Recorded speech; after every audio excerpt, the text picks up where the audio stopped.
Iran के खिलाफ जंग में मजबूत हुआ इजराइल।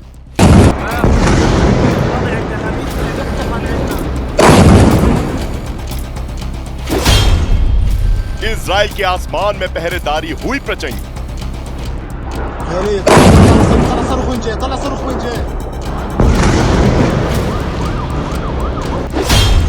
जंग में पहली बार हुई बराक की एंट्री।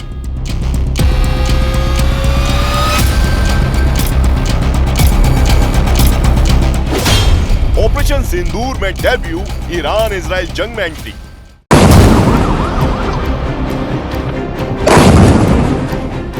एयर डिफेंस सिस्टम के मामले में इजराइल को दुनिया में सबसे ऊंचा दर्जा मिला है, चाहे रॉकेट हो, बैलिस्टिक मिसाइलें हो या फिर ड्रोन। इजरायली डिफेंस सिस्टम के आगे सभी पानी भरते नजर आते हैं और यही वजह है कि इजराइल के आसमान में आने वाली ईरानी मिसाइलें और ड्रोन हवा में ही चकनाचूर हो जा रहे हैं। लेकिन ईरान के इन हमलों में कई बैलिस्टिक और हाइपरसोनिक मिसाइलें इजराइल के सीने को चीरती हुई तबाही भी मचा रही है। ऐसा इसलिए क्योंकि ईरान की तरफ से ताबड़तोड़ मिसाइलों की बौछार हो रही है। इन मिसाइलों की संख्या इतनी है कि इजराइल के डिफेंस सिस्टम सभी को रोक पाने में सक्षम नहीं हो पा रहे हैं। इसलिए इजराइल ने ईरान के खिलाफ जंग में अब सबसे घातक डिफेंस सिस्टम बराक को उतार दिया है।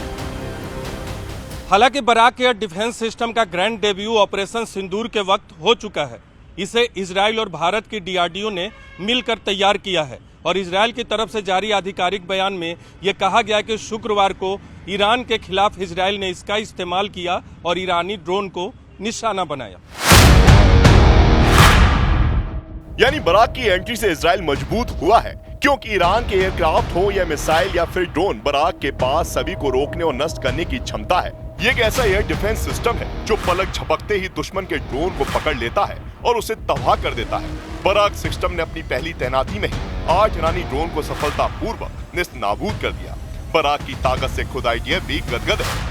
बराक का हिब्रू भाषा में अर्थ बिजली की ढाल है, यानी बिजली की गति से यह सुरक्षा कवच प्रदान करता है और बराक सिस्टम को अलग अलग नामों से जाना जाता है और ये भारतीय सेना के तीनों अंगों में शामिल है, लेकिन तीनों अंगों में इसे 3 अलग अलग नामों से जाना जाता है। ये सिस्टम एक ही समय में दुश्मन के अलग अलग 16 टारगेट पर 24 मिसाइलें दाग सकता है।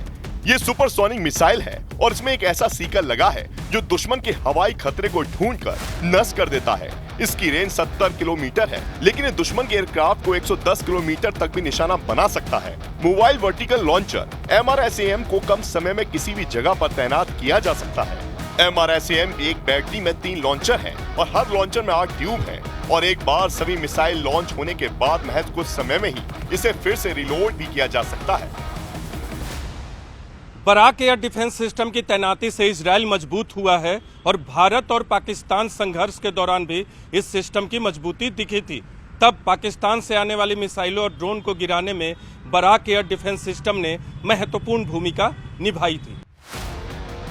यही नहीं, पहलगाम हमले के 2 दिन बाद ही अरब सागर में भारतीय नौसेना के steel guided missile destroyer INS Suraj से medium range surface to air missile को फायर कर पाकिस्तान को भारत का कड़ा मैसेज भी दिया गया था।